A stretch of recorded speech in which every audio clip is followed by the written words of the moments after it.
How to fix the Roblox to access this experience. First, update your content maturity settings. If you're getting this error for the certain games on Roblox, then don't worry, it's pretty quick and easy to fix.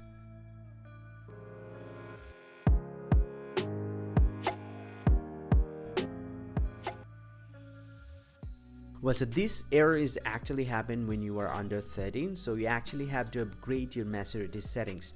So now to do that, all you have to do is just need to go to the settings icon at the top right and then go to the settings.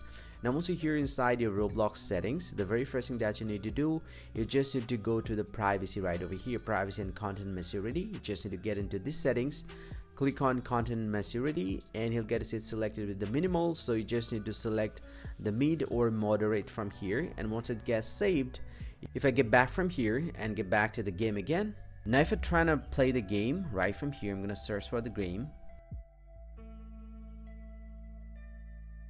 Now if I get back to the game again, and he'll get to see it showing the maturity level moderate. Now we can play the game right from here, and this is how we can fix the problem.